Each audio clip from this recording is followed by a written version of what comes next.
भारत रे अनेक चमत्कारी एवं रहस्यमय मंदिर रही जहाँ मध्यरु तिरुपति बालाजी मंदिर हेउची गोटिए। भगवान तिरुपति बालाजींकर एही चमत्कारी एवं रहस्यमय मंदिर भारत सहित सारा विश्व रे प्रसिद्ध। एही मंदिर आंध्र प्रदेश रो चित्तूर जिल्लार तिरुमाला पर्वत उपर अवस्थित। एठारे भगवान श्री वेंकटेश्वर को पूजा करा जाए। श्री वेंकटेश्वर श्री विष्णुकर एक रूप बोली कुहा जाए। बालाजी मंदिर रे थिबा भगवान श्री वेंकटेश्वर मूर्ति को केही भी तैयारी करि नाहंती। एही मूर्ति एठारे स्वयं प्रकट होइथिला। तिरुपति बालाजी मंदिरर शिल्पकला सहित एही मंदिर रे एमिति किछि आश्चर्यजनक रहस्य रहिछि जहा आपण माने जानिला परे एही मंदिरर दर्शन करिबाकू निश्चय इच्छा करिवे। जेतेबेले आपण एही मंदिरर गर्भगृह को प्रवेश करिवे आपण को लागिबो कि भगवान श्री वेंकटेश्वरंकर एही प्रतिमा गर्भगृह मध्य रे रहिछि। किंतु जेमिति आपण गर्भगृह मध्यरु बाहर को आसीबे तो आश्चर्य होइजिवे। गर्भगृह मध्यरु बाहर को आसीबा परे एमिति लागिबो जेमिति भगवान को मूर्ति दक्षिण पार्श्व को रहिथिबार जणा जाय। एही आश्चर्यजनक घटना कोनोसी भ्रम ना भगवानकर कोनोसी चमत्कार एहा आजि जाय केही भी जानि नाहंती। तिरुपति बालाजी मंदिर भगवान श्री वेंकटेश्वर स्वामी को मूर्ति एक अलौकिक रहस्य होई रहिछि। एही मूर्ति एक विशेष पत्थर रे सृष्टि होइछि। एही मूर्ति को देखिले जीवंत मूर्ति भली लागे जेपरि भगवान स्वयं विष्णु एही मूर्ति रे विराजमान।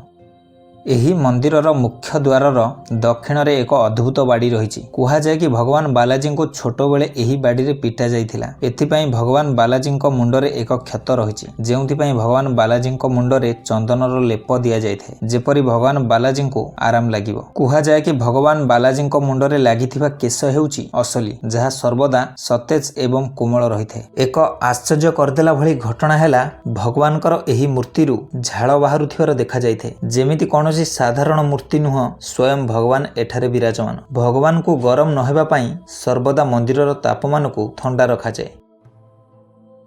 तिरुपति बालाजी मंदिर ठारू 23 किलोमीटर दूर रे एक गाँ रही जेउठारे एही गाँर लोकों व्यतीत अन्य कौनसी लोक एही गाँ को प्रवेश करि परिबे नाही। एही गाँर लोक माने पौराणिक नियम को मानि करि चलिथांती। मंदिर रे चढ़ा जाउथिया फूल फल दही घी मखन आदि एही गाँरु निया जाइथे।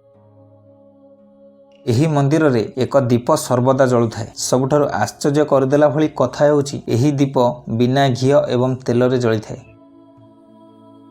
एही दीप को केबे एवं किए लगाइथिले एहा विषय रे केही किछि भी जानि नाहंती। ये आजि भी एक रहस्य होई रहिछि। धार्मिक मान्यता अनुसार तिरुपति बालाजी निजर पत्नी पद्मावती सह एठारे वास करिथांती। जेउ भक्त स्वच्छ मन रे भगवान को निकट रे प्रार्थना करथांती भगवान सेमानकर मनस्कामना को पूर्ण करथांती।